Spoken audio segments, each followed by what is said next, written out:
दोस्तों नमस्कार, कैसे आप सब। तो बिना किसी बकवास किए मैं सीधे मुद्दे पे आता हूँ कि बहुत सारे लोगों को हिंदी से इंग्लिश ट्रांसलेट करने में परेशानी होती है, दिक्कत होती है, प्रॉब्लम आती है। जैसे ही आप कोई हिंदी का सेंटेंस देखते हैं मुश्किल वाक्य, तो आपको वो सेंटेंस कहता है हिला डाला ना, पूरा हिला डालता। पर ये वीडियो देखने के बाद आपको एक आइडिया जरूर हो जाएगा, आपको एक न्यू पाथ जरूर मिल जाएगा कि कैसे हम हिंदी से इंग्लिश को ट्रांसलेट। जनरली बात करें तो स्ट्रक्चर आपको पता होगा। अगर आपको नहीं मालूम तो ये लीजिए, मैं स्ट्रक्चर आपको देता हूँ, आप इसकी स्नैपशॉट ले लीजिए। उम्मीद है आपने स्नैपशॉट ले लिया होगा। तो आइए देखते हैं ट्रांसलेशन बनाने के लिए हमारे पास बेसिक नॉलेज क्या क्या होना चाहिए, मिनिमम चीजें हमें क्या क्या पता होनी चाहिए। तो सबसे पहला है टेंस का नॉलेज आपके पास होना जरूरी है। जैसे कि आपको पता ही होगा कि 3 टेंस होते हैं, पास्ट, प्रेजेंट, फ्यूचर। और फिर अगला है सेंटेंस का नॉलेज आपके पास होगा ही, काइंड्स ऑफ सेंटेंस, ये सब होना आपको जरूरी है। अगर आपके पास नहीं है तो आप जाके चैनल पे वीडियो देख सकते हैं, लिंक मैं डिस्क्रिप्शन में दे दूंगा। उसके बाद आता है हेल्पिंग वर्ब। भाई हेल्पिंग वर्ब में इतना जोर क्यों डाला जा रहा है?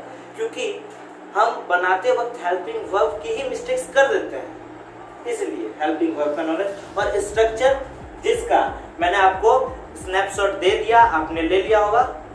तो चलिए बढ़ते हैं। तो हेल्पिंग वर्ब में मैं तब से जोर डाल रहा था। आइए देखते हैं कि किस टेंस में कौन सा हेल्पिंग वर्ब का यूज किया जाता है। तो अगर हम देखें कि टेंस 3 होते हैं, प्रेजेंट, पास्ट, फ्यूचर। उनमें सब डिवीजन होते हैं, जैसे प्रेजेंट हो गया indefinite, continuous, perfect and perfect continuous. इसी तरह इन दोनों में भी होते हैं, पास्ट और फ्यूचर में भी। तो अगर हम इंडेफिनिट की बात करें तो प्रेजेंट में जो इंडेफिनिट है उसमें जो हेल्पिंग वर्ब का प्रयोग किया जाता है वो डू, डज। पास्ट में है डिड, फ्यूचर में है शैल, विल। पता होगा आपको। प्रेजेंट कॉन्टिन्यूअस में am is are helping verb होता है, पास्ट में वाज वर, फ्यूचर में शैल, विल प्लस बी। एक बात आपको पता होगा कि कॉन्टिन्यूटी को दिखाने के लिए हम V4 का यूज करते हैं, या फिर हम लोग जिसे V1 प्लस ing कहते हैं उसका यूज करते हैं, प्लेइंग, सेइंग, गोइंग, इन सब चीजों का। तो एम इज आर के बाद V4 आ जाता है, वाज वर के बाद V4 आ जाता है। पर जैसा कि हम जानते हैं कि शैल, विल जो है वो मॉडल है, और मॉडल्स के साथ या फिर मॉडल्स के बाद हमेशा V1 ही आता है। तो शैल, विल के बाद हम V4 कैसे लगा दें? यहां पर आता है बी जो है वो है पैसिव हेल्पिंग कनेक्टिंग वर्ब। ये कनेक्ट करता है शैल, विल को V4 से। जैसे ये अपने आप में V1 भी है, तो शैल, विल के बाद ये आया तो मॉडल का जो रूल है वो रहा, और उसके बाद V4 हम लोग कंटिन्यूटी दिखाने के लिए कर देते हैं यूज। फिर आते हैं परफेक्ट में। तो परफेक्ट में जो हेल्पिंग वर्ब है वो है हैव, हैज प्रेजेंट में, हैड है पास्ट में, और शैल, विल प्लस हैव। फिर वही लॉजिक है यहाँ पर। जैसे हम लोग परफेक्शन को डिनोट करने के लिए V3 का यूज करते हैं, और ग्रामेटिकल रूल ये है कि हैव, हैज के बाद हमेशा V3 आएगा। ठीक है, हैव, हैज, हैड के बाद हमेशा V3 आएगा। तो हैव, हैज के बाद तो V3 आ जाता है, परफेक्शन शो हो भी जाता है। लेकिन फिर वही बात कि शैल, विल के बाद V1 आना चाहिए। फिर यहाँ हैव जो है वो पैसिव हेल्पिंग कनेक्टिंग वर्ब का काम करता है, और शैल, विल को V3 से जोड़ता है। तो नियमानुसार हैव अपने आप में V1 भी है, तो शैल, विल के बाद V1 भी आ जाता है, और परफेक्शन डिनोट करने के लिए V3 का भी यूज हो जाता है। फिर आता है परफेक्ट कंटिन्यूअस। परफेक्ट कंटिन्यूअस में प्रेजेंट में हैव, हैज प्लस बीन का प्रयोग किया जाता है, पास्ट में हैड प्लस बीन का प्रयोग किया जाता है, फ्यूचर में शैल, विल प्लस हैव बीन का प्रयोग किया जाता है। अगर एक चीज आपको एक्स्ट्रा मैं बता देता हूँ कि जैसे इसका नाम है परफेक्ट कंटिन्यूअस, चाहे प्रेजेंट परफेक्ट कंटिन्यूअस हो, पास्ट परफेक्ट कंटिन्यूअस हो, जो भी हो। तो परफेक्शन को डिनोट करने के लिए हैव, हैज प्लस बीन तो आ गया, और इसके बाद V4 का भी यूज होता है जो कंटिन्यूटी को डिनोट करता है। तो दोनों का हम लोग एग्जांपल सॉल्व करेंगे और देखेंगे कि कैसे हम लोग इन चारों के मदद से हिंदी से इंग्लिश ट्रांसलेट कर सकते हैं बहुत ही आसान तरीके से। बस थोड़ा सा लॉजिक लगाना है हमें। तो आइए देखते हैं हमारा एग्जांपल क्या है। आशु खाता है। आशु एक लड़के का नाम है जो खाता है। अब हम स्टेप वाइज जाएंगे। कैसे? पहले टेंस पता करेंगे। आशु खाता है, कौन सा टेंस है भाई? Present tense. कैसे पता चला? क्योंकि लास्ट में है। उसके बाद प्रेजेंट टेंस का कौन सा काइंड है? तो अगर हम साउंड की बात करें तो अंत में ता है, जिस वाक्य के अंत में ता है ती रहे तो इंडेफिनिट में होता है, पता चल गया। लेकिन कॉन्सेप्ट की बात करें तो जो आदत को शो करे, रूटीन को शो करे। आंसू खाता है एक आदत बता रहा है, एक रूटीन बता रहा है, मतलब ये इंडेफिनिट में है। चलो टेंस पता चल गया, प्रेजेंट इंडेफिनिट टेंस। सेंटेंस कौन सा है भाई? आंसू खाता है, जाहिर सी बात है दिख रहा है आपको, अफर्मेटिव सेंटेंस, ठीक है। हेल्पिंग वर्ब क्या है प्रेजेंट इंडेफिनिट की? करेक्ट, डू डज, ठीक है, पता चल गया हमें हेल्पिंग वर्ब। अब देखते हैं स्ट्रक्चर क्या है प्रेजेंट इंडेफिनिट की? स्ट्रक्चर तो याद है हमें, subject plus V1 oblique V5 plus object. खैर ऑब्जेक्ट तो है ही नहीं यहाँ पर। अब ट्रांसलेट करेंगे हम लोग। पहला काम क्या है? सब्जेक्ट को लिखना। आंसू है हमारा subject. Please don't mind my writing तो पता है। आंसू के साथ क्या लगेगा? V1 की V5। ऑब्वियसली V1 नहीं लगेगा क्योंकि V5 लगेगा। V5 क्यों लगेगा? क्योंकि आंसू जो है थर्ड पर्सन सिंगुलर नंबर है, जिसके बारे में कुछ कहा जा रहा है, कुछ बात किया जा रहा है, वो भी सिंगुलर है। तो इट का V5 क्या होता है? इट्स। आंसू इट्स जनरली। अगर यहाँ नेगेटिव होता, सेंटेंस का हम लोग बात कर रहे हैं ना, तब से क्यों कर रहे हैं? अगर यहाँ नेगेटिव सेंटेंस रहता तो आंसू, मान लीजिए यहाँ रहता नहीं, आंसू नहीं खाता है, तो क्या करते फिर हम? तो फिर हेल्पिंग वर्ब बीच में आता है। हेल्पिंग वर्ब का तो यहाँ यूज ही नहीं हुआ। सेंटेंस अगर हम लोग देख भी नहीं तो कोई काम ही नहीं दिया। हेल्पिंग वर्ब का यूज होता तब हो जाता आंसू डू नॉट, यहाँ से सॉरी, तब हो जाता आंसू डज नॉट, और ये V5 हट के V1 हो जाता इट। क्यों होता? क्योंकि डू डज डिड के बाद हमेशा V1 आता है। अगर यहाँ क्वेश्चन होता है क्या आंसू खाता है, तो क्या होता? हेल्पिंग वर्ब पहले चला जाता, जैसे हमारा स्ट्रक्चर है डज आंसू ईट। ठीक है, क्लियर बात है। अब आते हैं अगला एग्जांपल में, आंसू खाया या आंसू खाया था। छोड़िए, आप पहले आंसू खाया से ही समझिए। आंसू खाया, ये पहला स्टेप वाइज चलता है ना। टेंस कौन सा टेंस है? आंसू खाया, पता तो चल रहा पास्ट टेंस में, आ ई ए, जिस वाक्य में जो भी साउंड है हम लोगों को पता है। टेंस का कौन सा टाइप है?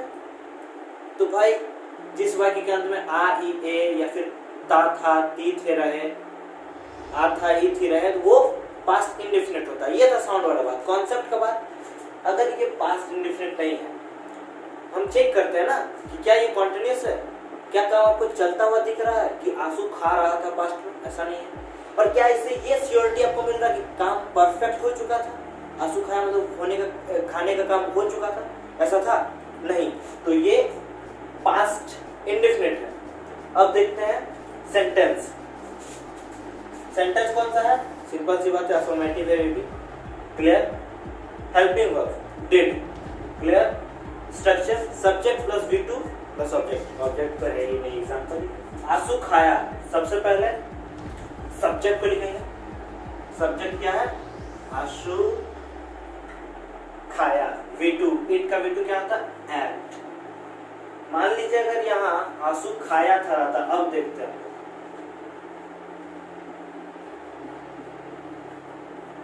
रहता, तो भी यही ट्रांसलेशन बनता है। मतलब ये बताने का मकसद क्या है कि बहुत लोग आंसू खाया था को समझ लेते हैं पास्ट परफेक्ट में, जो कि गलत है। ये काम इससे भी नहीं पता चल रहा कि काम पूरा हो चुका था। ये भी इंडेफिनिट है, ये भी अनिश्चित है। अब बताइए, आप पूछिएगा कि अगर पास्ट परफेक्ट रहे तो क्या साउंड रहेगा? तो हो चुका था, लिया था, इस तरह का साउंड रहेगा कि आंसू खा लिया था, आंसू खाना खा चुका था, ये रहेगा। इसका भी क्या होगा? आंसू एट। नेगेटिव में देखते हैं क्या होगा? आंसू ने नहीं खाया था, अगर रहे तो, या फिर आंसू ने नहीं खाया, तब क्या होगा? हेल्पिंग वर्ब आएगा बीच में। क्या है इसका हेल्पिंग वर्ब? डिड। आंसू डिड नॉट, और इसके बाद रहेगा एट। आंसू डिड नॉट एट, जो कि गलत है, क्योंकि डू डज डिड के बाद हमेशा V1 आता है। आपको पता है, इतना नॉलेज है आपके पास। ऐसे भी जब यहाँ डिड लग गया तो वहां वर्ब की फर्स्ट फॉर्म लगेगी, जो कि होगा इट। आंसू डिड नॉट इट। दिख नहीं रहा होगा आपको, सॉरी इसके लिए। और फिर वही बात है, इंटरोगेटिव रहा तो स्ट्रक्चर के हिसाब से चलेंगे हम लोग। डिड को पहले कर देंगे, डिड आंसू इट, क्या आंसू खाया? आसू ने नहीं खाया, डिड आसू, क्या आसू ने नहीं खाया, डिड आसू नॉट ईट। ठीक है, अब आगे चलते हैं, आसू खाएगा। इससे तो पता चल गया हमें कि ये फ्यूचर में गा आगेगी। ठीक है, फ्यूचर में कौन सा पार्ट है, तो अभी तक तो दोनों देखे, दोनों इंडिफिनिट में था, अभी इंडिफिनिट में। ये लॉजिक नहीं लगाना है, इंडिफिनिट में है क्योंकि लास्ट में गा आगेगी एक तो साउंड आया है, और इसमें भी परफेक्ट नहीं, इसमें भी कोई बात नहीं है कि काम चल रहा होगा फ्यूचर में या काम परफेक्ट हो चुका होगा, ऐसा भी कोई बात नहीं। ये इंडेफिनिट है, अनिश्चित है। अब इसका ट्रांसलेशन कैसे बनाते हैं, पहले सेंटेंस देख लेते हैं ना, स्टेप को स्किप करने का बहुत हड़बड़ी रहता है। क्यों? क्योंकि एग्जांपल आसान है, लेकिन आगे आपको एग्जांपल्स हार्ड मिल सकते हैं, तब तो स्टेप फॉलो करना होगा। और जैसे जैसे आप स्टेप फॉलो करते रहेंगे, तब आप जब इस पे पक्के हो जाएंगे तो आप डायरेक्ट भी बना पाएंगे, इस बात की श्योरिटी है। सेंटेंस देखते हैं, कौन सा है, affirmative. Helping verb will sir, will sir किसके साथ लगेगा ये आपको पता ही होगा। Structure subject plus shall will plus V1 plus object. अगर नहीं पता कि सेल विल किसके साथ लगेगी तो आई और वी के साथ सेल लगता है जनरली, और बाकी जो भी बची उनके साथ विल लगता है। आंसू है, तीनों में आंसू ही है, सब्जेक्ट पहले लिखना ही है, आंसू लिख दिया। अब क्या करना है, पहले तो सब्जेक्ट लिख दो, जो भी हो जाए सब्जेक्ट आप लिख दीजिए। आंसू लिख दिए, क्या लगेगा, सेल या विल, बिल्कुल सही जवाब विल। आंसू विल, फिर V1 क्या होता है, खाना का इंग्लिश इट, अभी तक से तो बनाइए, आंसू विल इट। नेगेटिव बता दीजिए, करेक्ट, आंसू विल नॉट इट। इंटरोगेटिव, क्या आंसू खाएगा, विल आंसू इट, माहिर हो गया। क्या आंसू क्यों खाएगा, Why will आंसू इट। ये है 9 कंडीशनल इंटरोगेटिव सेंटेंस। तो यहाँ तक आपने एग्जांपल देखा, एक और एग्जांपल इंडेफिनिट का देखिए। एग्जांपल है, आशीष रोज फुटबॉल खेलता है। भाई मना करो उसको, थोड़ा पढ़ाई लिखाई करने बोलो। तो ता है, टेंस पता चली हमें, इंडेफिनिट है, किसका, प्रेजेंट का। सेंटेंस अफर्मेटिव है, ये भी पता चल गया। हेल्पिंग वर्ब मालूम है, डू डज, स्ट्रक्चर तो मालूम है, बताएंगे बार बार थोड़ी बताएंगे। तो सबसे पहले हम लिखेंगे सब्जेक्ट, जो कि हमारा है आशीष। फिर लिखेंगे हम लोग डू डज। डू डज क्यों लिखेंगे भाई, अफर्मेटिव सेंटेंस है, नेगेटिव तो है नहीं, इंटरोगेटिव तो है नहीं, तो डू डज होगा नहीं, क्या होगा इसमें, V1। V1 कैसे होगा, भाई आशीष, आशीष का तो स्पेलिंग ही गलत है, आशीष क्या होगा, आशीष के साथ V1 V5 होगा। अभी तक तो कोई भी V1 लगाने वाला मैंने सब्जेक्ट दिया ही नहीं। आशीष के साथ होगा V5, किसका, खेलने का V5, खेलने का इंग्लिश का प्ले, प्ले का V5 प्लेज। आशीष प्लेज क्या, पबजी नहीं, फुटबॉल। आशीष प्लेज फुटबॉल, रोज का रोज, ROC नहीं, डेली। आशीष प्लेज फुटबॉल डेली, तो बन गया हमारा। नेगेटिव अगर आता तो क्या करते हैं, आशीष फुटबॉल रोज फुटबॉल नहीं खेलता है, तो आशीष डज नॉट प्ले, फिर यहाँ एस नहीं रह जाता, डज नॉट प्ले, V1 लग जाता, फुटबॉल डेली। क्या आशीष रोज फुटबॉल खेलता है, does Ashish play football daily. फिर रहता आशीष रोज फुटबॉल क्यों खेलता है, तो हो जाता Why does Ashish play football daily. तो ये था इंडेफिनिट। अब हम लोग कंटिन्यूअस को कंटिन्यू करेंगे नेक्स्ट पार्ट में। तब तक आप वीडियो के नीचे कमेंट करके बताइए आपको कैसा लगा वीडियो। मिलता है अगले वीडियो।